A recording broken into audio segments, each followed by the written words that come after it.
ধন্যবাদ। কর্মসূচি দিয়েছে তারই ধারাবাহিকতা আজকের এই সমাবেশে অতিথি সম্মানে সম্মানে সবাই মিলে একসাথে আছি, একসাথে থাকি। শত্রু কিন্তু অনেক বড়, দেশের শত্রু কিন্তু অনেক বড়, বাংলাদেশের জনগণের শত্রু কিন্তু অনেক বড়। তারা কিন্তু সক্রিয় এদিক ওদিক দৌড়াদৌড়ি করছে।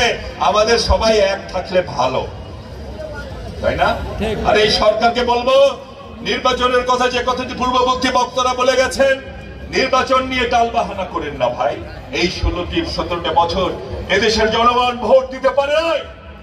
এদেশের তরুণ সমাজ যারা জীবনে প্রথমবার ভোট দেওয়ার সুযোগ পেয়েছিল, ভোট কেন্দ্রে গিয়েছে, ভোট কেন্দ্রে যাওয়ার পর তাদের বলে দেওয়া হয়েছে আপনাদের ভোট দেওয়া হয়ে গেছে, তোমার ভোট দেওয়া লাগবে না।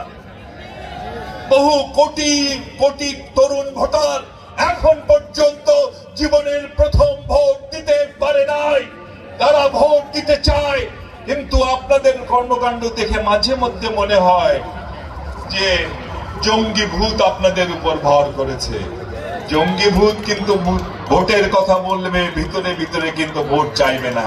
ওরা কিন্তু ভোটে বিশ্বাস করে না, ওরা রক কাটায় বিশ্বাস করে। সুতরাং ভুল করবেন না, জনগণের সেন্টিমেন্ট বোঝার চেষ্টা করুন। আমরা কিন্তু নির্বাচনের প্রস্তুতি রেখেছি, আবার আন্দোলনের মাঠ থেকেও সরে যায় নাই। যদি নির্বাচন বেশি বিলম্বিত হয়, ভোটের প্রস্তুতি ঘরে রেখে আন্দোলনের প্রস্তুতি নিয়ে মাঠে নামবো। আপনারা থাকবেন না?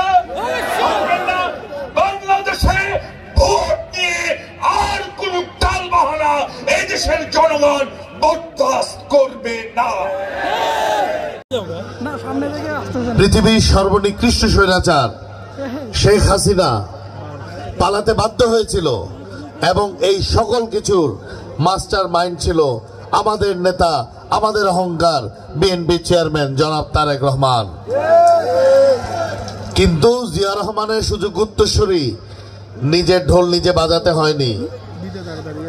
আজকে দেখছি বিভিন্ন জায়গায়, বিভিন্ন আন্তর্জাতিক পত্রিকার বা মিডিয়া সাংবাদিক বৃন্দ তৎকালীন জুলাই আগস্টের ঘটনা যখন বিশ্লেষণ করছেন, যখন সে তথ্যগুলো তুলে ধরছেন, তার থেকেই দেখা যায় বাংলাদেশ জাতীয়তাবাদী দলের চেয়ারম্যান জনাব তারেক রহমানের সুনিপুণ পরিকল্পনা এবং দূরদর্শিতার কারণেই এই 5 আগস্ট 2024 সফল হয়েছিল। কিন্তু 5 আগস্ট গণ অভ্যুত্থানের পরে প্রমাণ হয়েছে যে আল্লাহর বিচার এই পৃথিবীতে হয়, এবং সেটি দৃশ্যমান হয়েছে হাসিনার পতনের মধ্য দিয়ে। এবং আমরা মানুষ হচ্ছে ক্ষুদ্র পরিকল্পনাকারী, আর মহান রাব্বুল আলামিন হচ্ছে বৃহৎ পরিকল্পনাকারী। আমরা চেয়েছিলাম হাসিনা ক্ষমতা থেকে নেমে যাক, আর আল্লাহ তাকে ক্ষমতা থেকে নামিয়েছে এবং দেশান্তরী করে ফেলেছে। বন্ধুরা, সেই জন্য আল্লাহ রাব্বুল আলামিন মহাপরিকল্পনাকারী। এখন তিনি বিদেশে থেকেও বিভিন্নভাবে ষড়যন্ত্র করছে।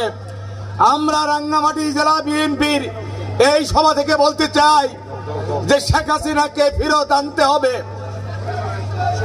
বাংলাদেশে লুটপাট করার কারণে, ক্ষমতা থাকার কারণে অসংখ্য মায়ের বুক খালি করার জন্য সে এবং তার দোসরদেরকে বিচার এই বাংলার মাটিতে করতে হবে, এবং তার ফাঁসি দাবি করছি আমরা। বন্ধুরা,